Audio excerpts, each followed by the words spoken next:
Good, Honda? That was a good one. That was a good one. What you got there? Obviously, you got some guys that are working through some injuries, but I was curious about Thayer Munford, and, with Dylan dealing with what he's dealing with. Right. Is there a possibility that we can see one of those two at guard, because they've had guard in their past? Yeah, I think I think really with our situation, we're fortunate with Mumford because he's played in a lot of positions, right? He's been left tackle, right tackle, he's been at guard, he's been at tight end as well as extra lineman. So we'll see how that goes. But, you talk about DJ, he's been playing well. Jackson, like the energy he brings. So, I think as we're going through today and going to tomorrow, we'll just try to come up with the best five. But, I thought Jordan Meredith did a really good job filling in, and he was ready to play the week before when Jackson was a little banged up. So feel really good about those 6 gentlemen. What is Dylan's status right now? He will be out for the game. Is there a long-term concern for him? No. Colton and I were talking yesterday, and he talked about the team isn't good enough to beat themselves and the other team, but they're good enough to beat anyone on the schedule. As a motivator, how do you get the guys to look in the mirror? And that's a pretty wide swath of opportunity. Right. Well, some of the stuff is, self-inflicted. When you have pre- and post-snap penalties, you're going to give yourself a chance. And then the turnovers, right? We talked about that. Those are 2 things that I think we really, truly can harp on and really dig down in and fix those things. The execution, the details, that's the body work. That takes a amount of focus from the players throughout the week, coaches putting the guys in position to make plays. And then at the end of the day, like I always say, it comes down to a 1-2, right? Because especially in our last 2 games, we've come out the gates very strong, which we changed. And in that second quarter, again, we felt with some kind of adversity, and that game hasn't gone the way we wanted in the second half. And that's something we really stressed about this week, the second quarter, and starting that third quarter fast. So the things that we're doing today, and we're excited about doing it, and hopefully put it on paper and on the grass come Sunday. Following up on that, how do you build mental toughness in a team, AP, to get them to be able to overcome adversity? Consistency. Steady with the message. I know it gets old, it gets cliche, but the things we talked about from OTAs to training camp into the season, showing examples now, because now we have real-life examples from the game, and just when you look at the rest of the league, because everybody's dealing with injuries. You saw it last night in the game on Thursday Night Football. You see it throughout the team that we're facing this week, what they're dealing with. So everybody deals with adversity. Everybody deals with injuries. Just how do you handle it? And it is true, right? We got 53 guys plus the 16, luckily for us, 17 guys on the practice squad. So you're talking about 70 players that, at any given time can play in the game. And you got to be ready. You got to be mentally sharp. The focus we talked about there, and then just try not to fix everything, but just fix that one thing. I thought Robbie Leonard did a good job of expressing that today to our team. He spoke. And he just talked about, it's a lot of things going on, but just fix the one thing that you can control. Antonio, even with Devontae, you guys are the 3rd youngest team in the NFL. It's gone down. You're probably 2nd, maybe even 1st at this point. Right. When you take a 32-year-old player off the roster, the things that you're saying obviously make a lot of sense, but it's also a very young team. Yep. And not to make any excuses or anything like that, but do you think that plays into it a little bit in terms of how guys respond to certain things that happen on the field? Definitely. Experience is everything. And I think, at least for what we built with our coaching staff, with the experience we got there, the former players that's on our staff, those are the reasons that them gentlemen are here, right? To breed in confidence, to constantly talk, encourage, remind these guys. I'll tell you what I did right now in our team meeting on Wednesday. I looked right at Amir, I looked right at Dylan and says, man, you good? They said, yeah. I said, I'm good too. We'll move on, right? Because I'm going to need them gentlemen later on, and they wouldn't need them even this week. So it's not sitting here and just pointing the blame, and we're going to make mistakes. I'm making mistakes in the games. We all are. Nobody's playing a perfect game. It's an imperfect game. But I think when you have younger players, you have to make them understand that you're not going to be perfect. It's the lessons of the game of football. We just can't repeat them. And I think the only thing that frustrates all of us is when we repeat the same mistakes. Dylan, I was going to ask you about him because there is that fine line of accountability and not losing a player as well. It sounds like you felt like there was probably a need maybe to go over there and bump the fist and say, hey, I'm all right, you're all right. Right. But how do you balance that line between that accountability and not wanting to let a guy just go into a shell at that point? Well, we can't. We're going to use him. We're going to use him again at some point. We drafted him, and when we drafted him, we had the belief that at some point he'll help us this season. He just happens to be on his first carry. He fumbles the ball, and I know he feels down. We all feel bad, and we saw the outcome of the game.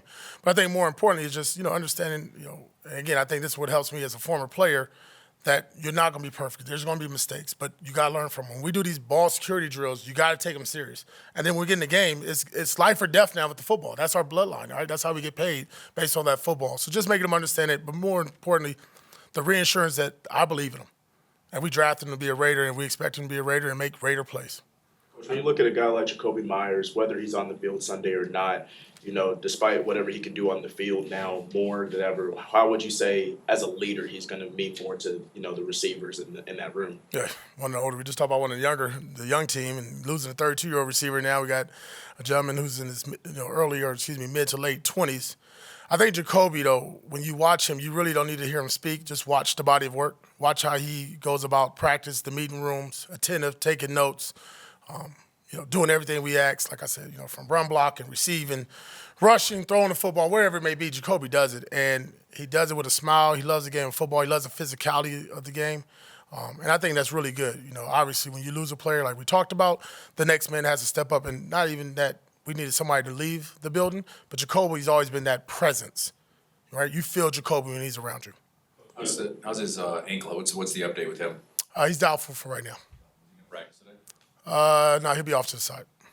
Coach, what do you think of Tre Tucker then kind of having to be the lead receiver in practice, potentially game day? How do you think he's handling that, and what do you expect from him? Yeah, well, last week was a big week, right, and for us, and we just didn't get the touches to him. Shame on us. But hopefully that's not the case this week. Obviously, with Brock being there and being a big focus of our offense, the ability that Tre gives you, and we've seen it now in the preseason and certain times throughout the year, the big playability, if it's not special teams, it's on reverses, it's shots down the field.